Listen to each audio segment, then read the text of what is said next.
De nuevo salió Jesús a la orilla del lago. Toda la gente acudía a él, y él les enseñaba. Al pasar vio a Leví, hijo de Alfeo, donde éste cobraba impuestos. «Sígueme», le dijo Jesús. Y Leví se levantó y lo siguió. Sucedió que, estando Jesús a la mesa en casa de Leví, muchos recaudadores de impuestos y pecadores se sentaron con él y sus discípulos, pues ya eran muchos los que lo seguían. Cuando los maestros de la ley, que eran fariseos, vieron con quién comía, les preguntaron a sus discípulos: ¿y este come con recaudadores de impuestos y con pecadores? Al oírlos, Jesús les contestó: no son los sanos los que necesitan médico, sino los enfermos. Y yo no he venido a llamar a justos, sino a pecadores. Hermanos, esta es palabra de Dios. Muy buenos días, querida iglesia, el Señor les bendiga. Espero que se encuentren muy bien. Siempre es un privilegio poder estar acá y abrir la palabra del Señor para nosotros. Tengamos un momento de oración y pidámosle al Padre que nos sintonice, que haga su obra misteriosa en medio de nuestros corazones el día de hoy, en medio de una ciudad que tiene tanto ruido, pero este es un momento para el cual podamos escuchar al Señor todos juntos. Padre, te damos gracias en esta mañana porque podemos reconocer esto, que somos tus hijos y hemos venido acá no para mostrarte lo que hemos hecho en la semana y decir, acá está nuestra ofrenda de alabanza a ti, Señor, esto es todo lo bueno que hemos hecho, sino que venimos hasta este lugar, juntos como comunidad, como iglesia, a reconocer que te necesitamos desesperadamente. Podemos ver sonrisas, podemos ver abrazos, podemos sentir abrazos, podemos experimentar tantas cosas juntas, pero solo tú, Señor, sabes los anhelos, dolores, carencias de nuestra vida. Tú conoces el pecado, cuán real es en nuestra vida. Y por eso te pedimos hoy día que tú hagas un milagro y nuevamente transformes nuestro corazón endurecido en un corazón que pueda escucharte, en un corazón que respira y que vive por ti, para tu gloria. Transfórmanos a través de tu palabra, asómbranos con el poder del Evangelio, trae esperanza a los que están tristes, trae gozo a los que están desanimados, trae misión y propósitos para los que están desorientados, Señor, a través de tu palabra. Te pedimos esto, Señor, porque tú eres bueno, tú eres un buen Padre y fuera de ti no tenemos nada, Señor. Eso es lo que reconocemos en esta mañana y por eso pedimos por este tiempo juntos. En tu nombre. Amén. Amén. Bueno, si se habrán dado cuenta, el día jueves tuvimos un día feriado extra.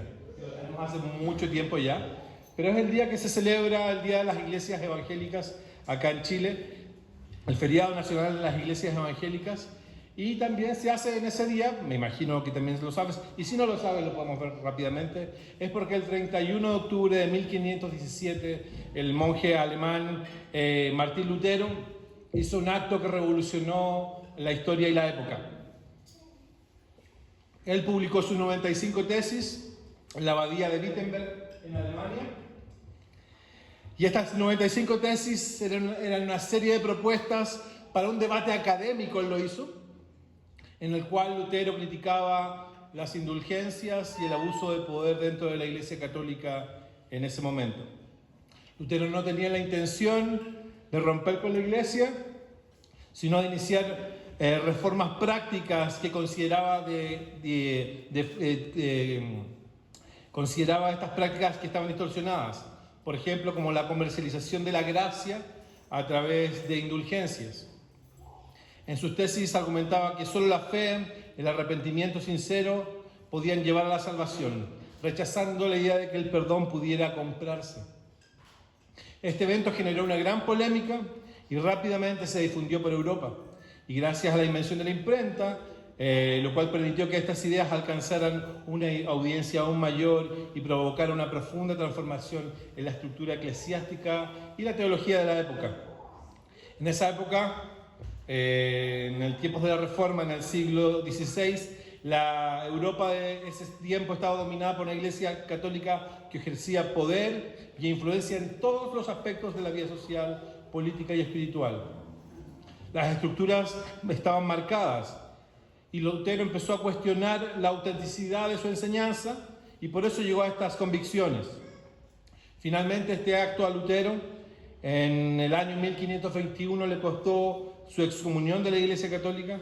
Sin embargo, su postura radical y autoridad, que él decía que venía de las Escrituras, la gracia, la fe, tuvo un impacto duradero y enorme, dando pie a la creación de múltiples ramas protestantes finalmente y redefiniendo el cristianismo en Europa y el mundo entero hasta el día de hoy.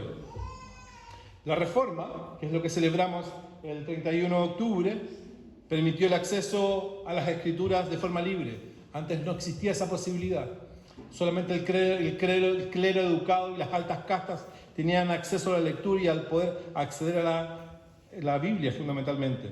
Esto permitió educación y movilidad social, transformaciones políticas y sociales y varios aspectos de lo cual hoy día nosotros entendemos como nuestra democracia moderna tienen que ver con la influencia de la Reforma protestante. La Reforma ha hecho un aporte significativo al avance de nuestra sociedad, de nuestro mundo y como nosotros lo entendemos. Muchas de las libertades por las cuales hoy día nosotros contamos tienen que ver con esto, tienen que ver con alguien que cuestionó, dijo, esta es la palabra de Dios y dice esto. Por lo tanto, la Reforma no fue solo un acto religioso, sino una transformación cultural y social cuyo impacto sigue modelando a la sociedad y la práctica religiosa hasta el día de hoy. Ahora, este va a ser un sermón un poco temático y vamos a hablar de algunos de los principios que habla la Reforma y ahí sí. Después se fue estructurando la forma de pensar de la Reforma y se llegó a 5 principios rectores que tenía la Reforma y que son los siguientes: sola Escritura, sola fe, sola gracia, solo Cristo y soli Deo Gloria. Soli Escritura quiere decir que Lutero y los que estaban en esa época y los reformadores sostenían que la Biblia era la única fuente de autoridad para la fe y la práctica cristiana. Esto implicaba que ninguna tradición o autoridad humana debía estar por encima de las Escrituras.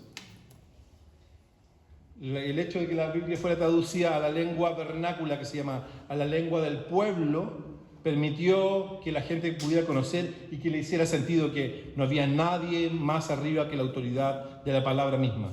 Segundo, la sola fe.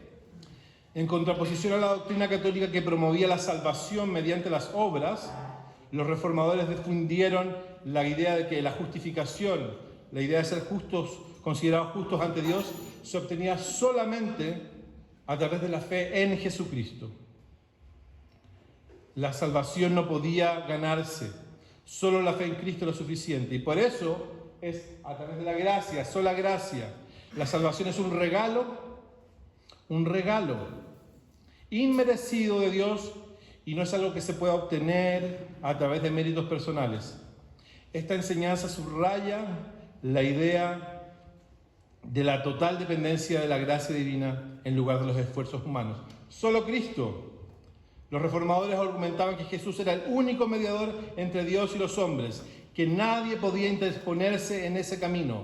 Solo Él es el camino, la verdad y la vida para la salvación. Y este principio restó importancia al poder del clero en esa época. No había intermediarios, solo Cristo. Y finalmente, el soli Deo Gloria. Este principio enfatiza que toda la vida del creyente debía ser para la gloria de Dios, no para la gloria de los líderes religiosos o de la iglesia.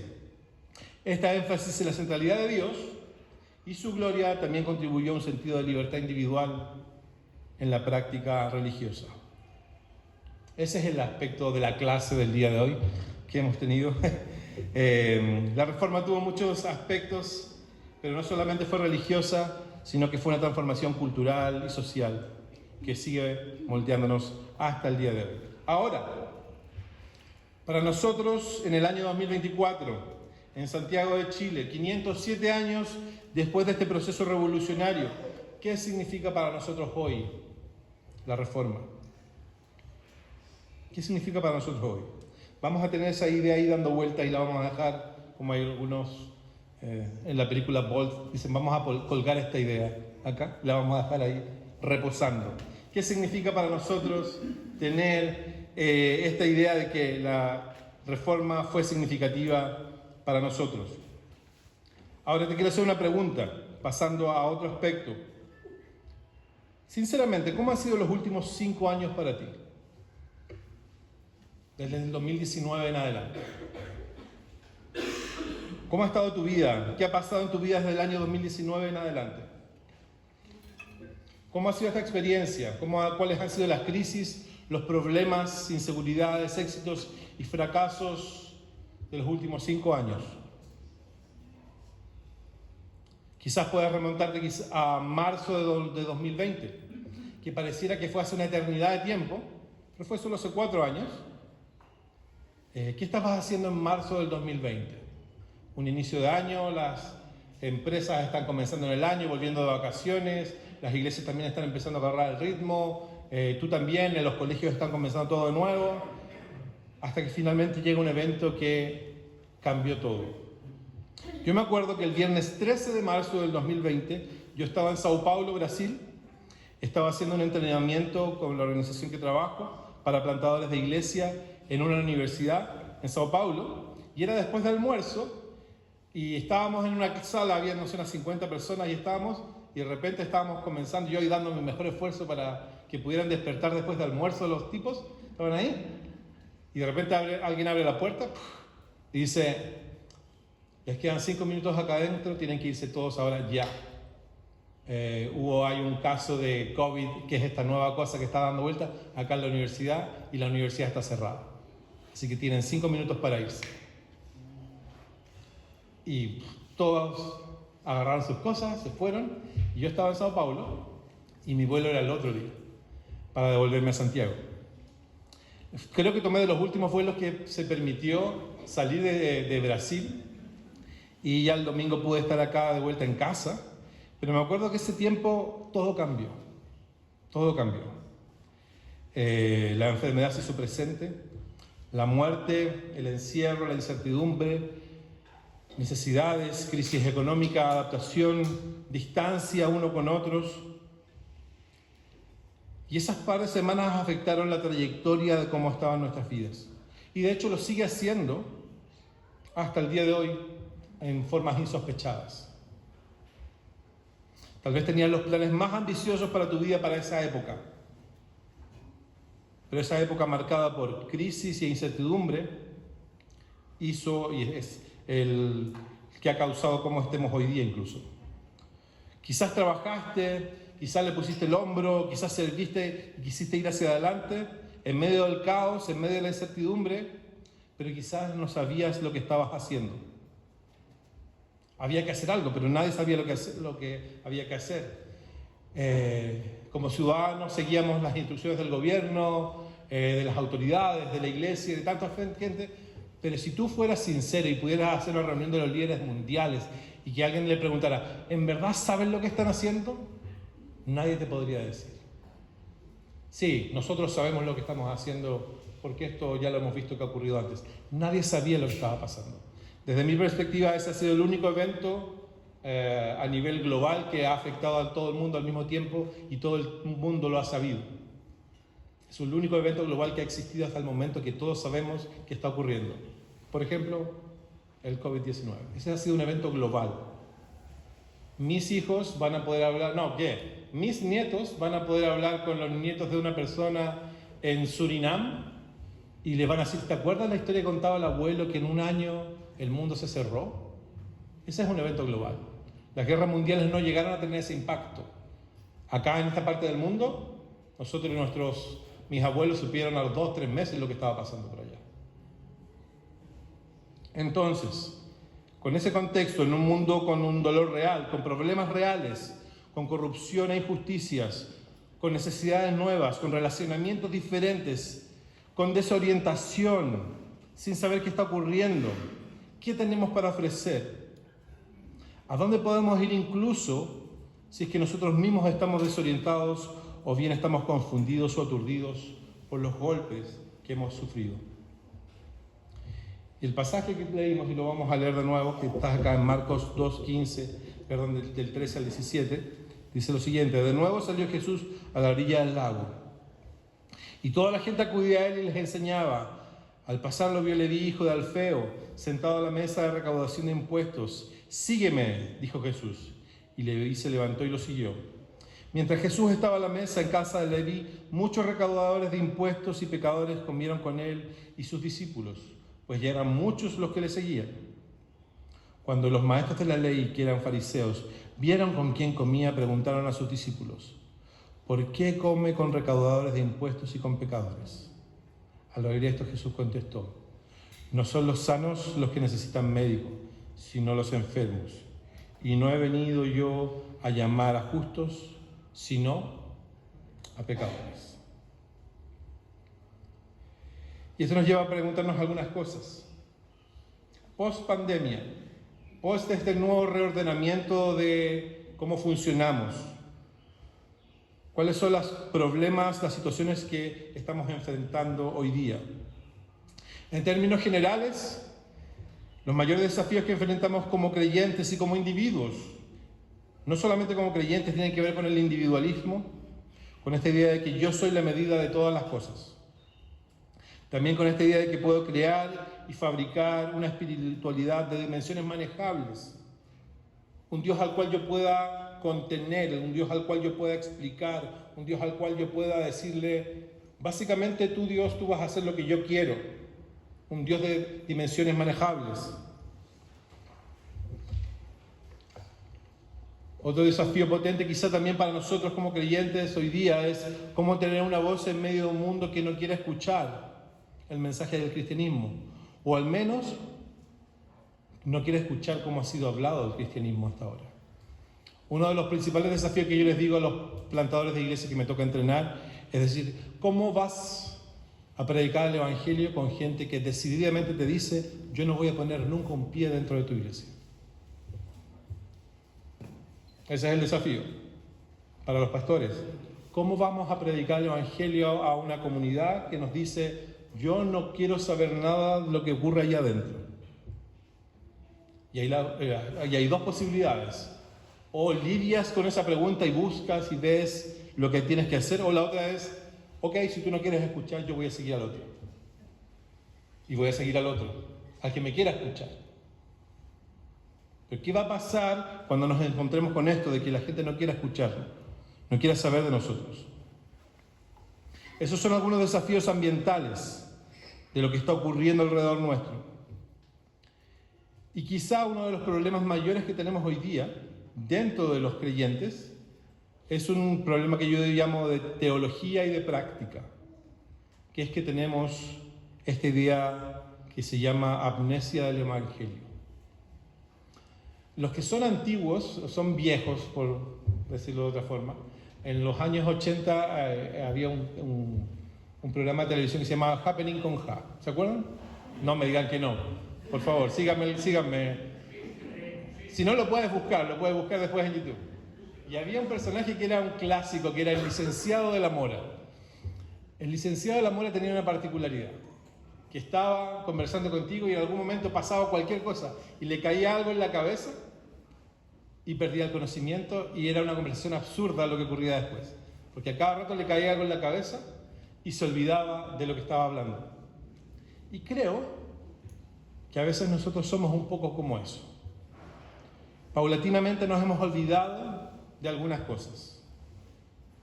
Paulatinamente nos hemos olvidado de las bellezas del evangelio que han sido dispuestas para todo el mundo, incluidos nosotros.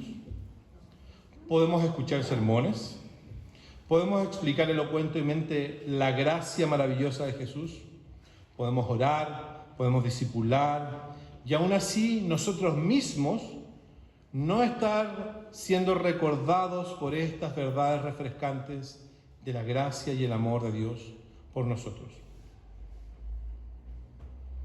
Y muchas veces es esto porque creemos que ya no nos corresponde, porque ya pensamos, ya hemos llegado a una posición dentro de la vida de la iglesia en la cual no tengo que recordar esas cosas tan básicas como que Dios te ama.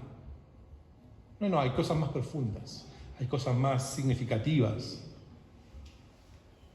Creemos que ya no tenemos la posibilidad de mostrar precariedad o humildad o transparencia o quebranto en medio de la iglesia, porque eso es para los débiles.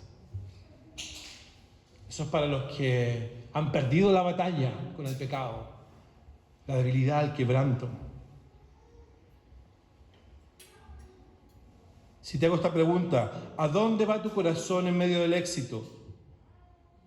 Cuando te estás yendo bien, ¿a dónde va tu corazón? ¿Va al orgullo? O si te hago la pregunta inversa, ¿a dónde va tu corazón en medio del desastre, del fracaso? ¿Te sientes un desastre? Hemos creído una gran mentira, una antigua mentira, de que Dios nos acepta en función de nuestro trabajo y servicio y desempeño. Y eso no es cierto, sigue siendo una mentira. Ese mismo principio que luchaba la Reforma en 1517 sigue tan presente como antes. Nos hemos olvidado de la gracia y que debemos recordarla. Nos hemos olvidado de la gracia. Muchas veces pensamos que somos el mayor regalo que Dios tiene para la ciudad. Decimos, gracias Jesús porque me has salvado y yo puedo ir a la gente y llamarla verdaderamente. Gracias por tú hacerme el regalo para la gente. Pensamos que Dios hizo una excelente elección con nosotros y que Él sí ahí le apuntó porque yo sí en verdad iba a poder hacer una diferencia. Dios Padre nos acepta y nos da la bienvenida a casa junto con el privilegio de ser sus hijos única y exclusivamente porque Jesús murió por nuestros pecados. No hay otro plan para entrar al cielo y de tener una relación con Dios, sino es única y exclusivamente por los méritos de Jesús. Y eso incluye desde el más dotado en medio nuestro al más frágil en medio de nosotros, pero que cree verdaderamente en Jesús. Jesús sigue siendo completa esperanza, poder y transformación para personas como nosotros, pecadores gruesos y consistentes. Jesús sigue siendo la respuesta que puede traer verdaderamente paz, reconciliación, justicia y redención a nuestras ciudades y que están rogando porque la paz de Dios sea real y traiga una completa renovación. Cristo sigue ofreciendo redención y transformación a todo que quiera acercarse a Él. Nos hemos olvidado que es solo Cristo.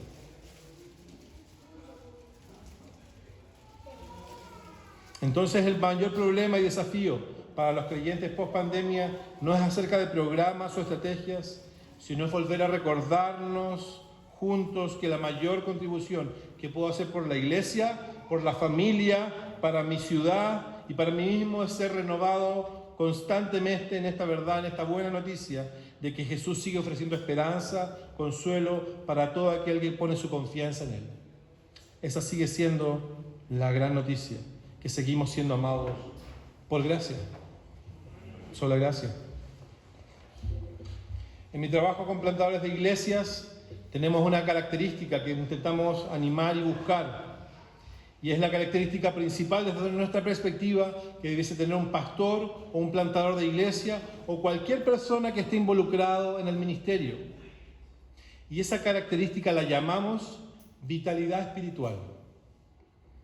Y la vitalidad espiritual es aquella en la cual una persona, en el momento oscuro, en el momento difícil, en el momento del desastre, corre a Jesús. Y puede parecer súper lógico esto, pero créanme, si a ti te cuesta, a los pastores de tu iglesia también les cuesta.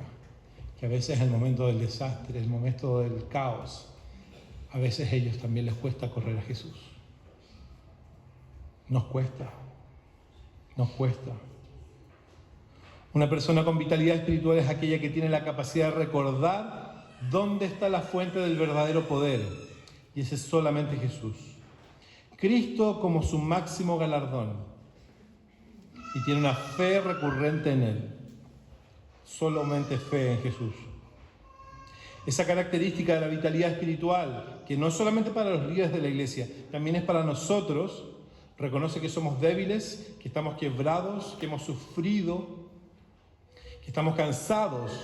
Pero a la luz del Evangelio y de la buena noticia, Dios nos continúa diciendo que somos amados y transformados. Somos libres para poder amar y verdaderamente apostar por el Evangelio, dando la vida por este mensaje que es capaz de transformar incluso la vida de religiosos profesionales y de personas como nosotros que estamos ahí sentados y somos parte de una comunidad. Hay poder del Evangelio para transformar a todo el mundo, a todo el mundo. Lo que precisa nuestro mundo es poder escuchar de muchas formas y de múltiples tonalidades la buena noticia. Aquella buena noticia que encontramos en la palabra de Dios, desde el Génesis al Apocalipsis, que Dios sigue amando y llamando con su gracia a pobres y desdichados pecadores, para llevarlos a tener una vida de redención y esperanza gracias al sacrificio definitivo de Cristo. La iglesia que reposa en esta verdad será una iglesia que podrá encontrar aguas frescas para ofrecer a los necesitados, incluyéndonos a nosotros mismos.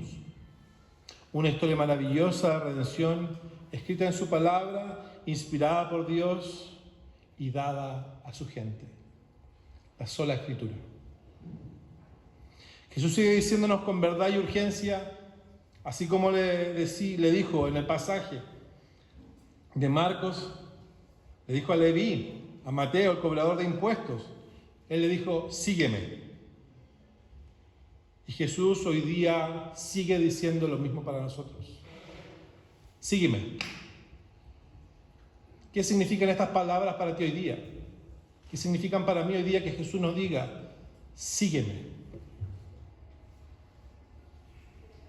Si Jesús entrara acá a este lugar hoy día y solamente dijera eso, sígueme, ¿qué significaría para ti?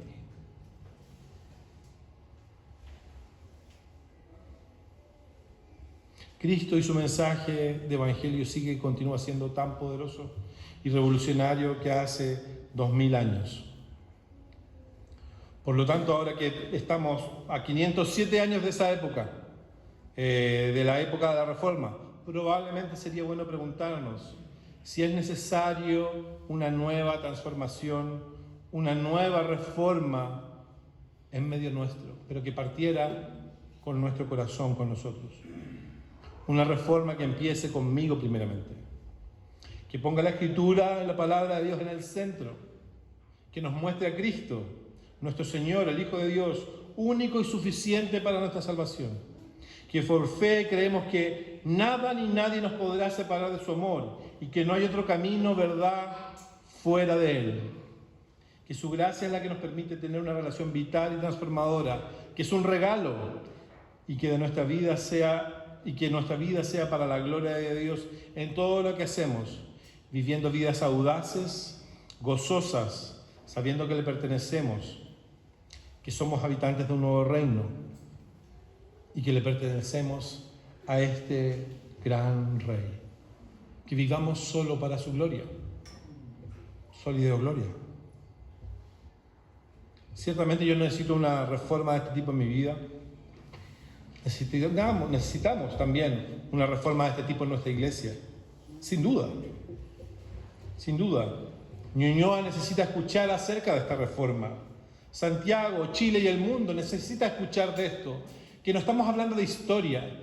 No estamos hablando de un partido político y un set de creencias. Estamos hablando de que el Dios creador del universo sigue en este plan que se llama la historia de la redención de su pueblo.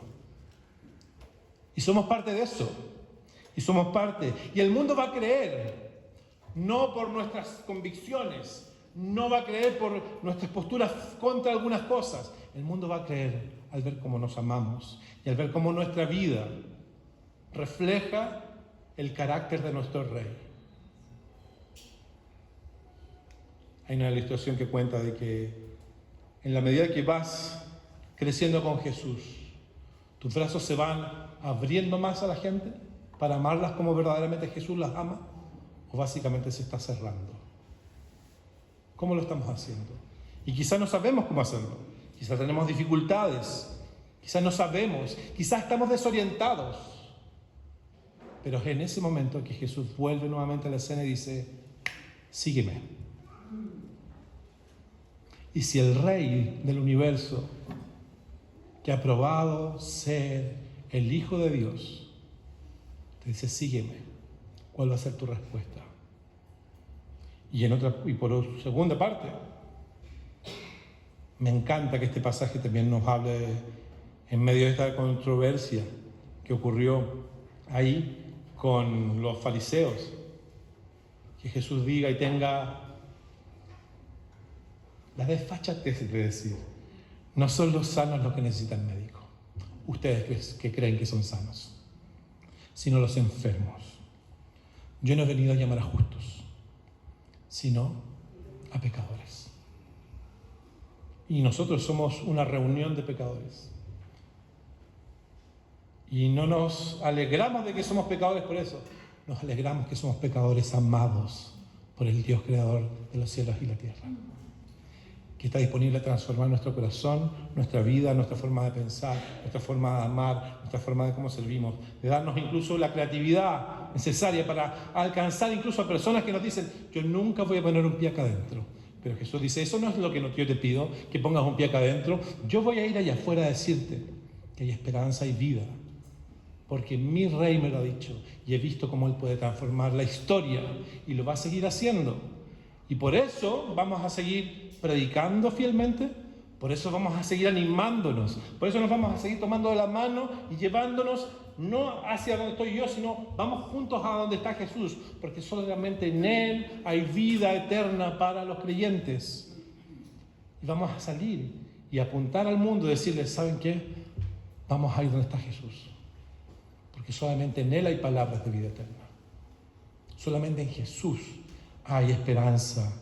Solamente en Él hay sanidad para los enfermos, porque Él no ha venido a llamar a justos, sino a pecadores. Y ese es el desafío. Necesitamos una reforma de nuestro corazón, que lleve a una transformación de nuestra iglesia, que lleve a una transformación de nuestra ciudad y ahí el mundo. Y ese es el llamado que tenemos. Quizá hoy día estás desorientado, pero si Jesús te está llamando hoy día, síguelo. Él quiere, Él puede y tiene todo el poder para hacerlo, transformar nuestras vidas completamente. Él es nuestro Rey y nosotros somos hijos y miembros de su reino. Soli Deo Gloria. Tengamos un momento de oración. Padre, te damos gracias porque en tu palabra encontramos el aliento para el corazón del hombre. En tu palabra encontramos tu plan, tu historia de redención completa. La Biblia es el relato que tú has hecho para decirnos que nos amas. Que nos amas no porque seamos buenos, nos amas porque esa ha sido tu decisión. Has decidido amar a pecadores como nosotros. Y podemos tener quizá años en la iglesia, décadas en la iglesia, pero yo hoy día necesito recordar que soy amado por ti, por el Rey del universo, y que no hay cuentas pendientes, porque tú me has dicho que me has perdonado. De la misma forma, quizá alguien que está acá por primera vez, el Dios creador de los cielos y la tierra te ofrece total redención, total restauración, total esperanza para poder vivir y vivir atrevidamente para la gloria de Dios. Una vida en la cual nuestro corazón es ensanchado, es agrandado por el amor mismo de Dios. Podemos confiar, podemos vivir, podemos respirar, podemos experimentar personalmente y también colectivamente la transformación que tú ofreces. Por eso, Señor, danos un corazón nuevo para seguirte, para honrarte, para dar testimonio de que tú eres real y que eres vida y esperanza para todo aquel que cree en ti. Permítenos ser una iglesia, Señor, que esté dispuesta a ir, a obedecer el llamado tuyo de seguirte. Y una iglesia que no se olvide nunca de que somos una comunidad que necesitamos al gran médico, a ti, Señor. Porque tú nos amas, Señor, y porque tú amas a pecadores como nosotros. Transfórmanos y haznos a la medida tuya. Transforma nuestro corazón y que las verdades del Evangelio transformen nuestra vida y úsanos para la proclamación, el testimonio fiel de quien tú eres, Señor. Úsanos para tu gloria. Y gracias por recordarnos que nos amas de esta forma y con esta magnitud de amor. En tu santísimo nombre. Amén.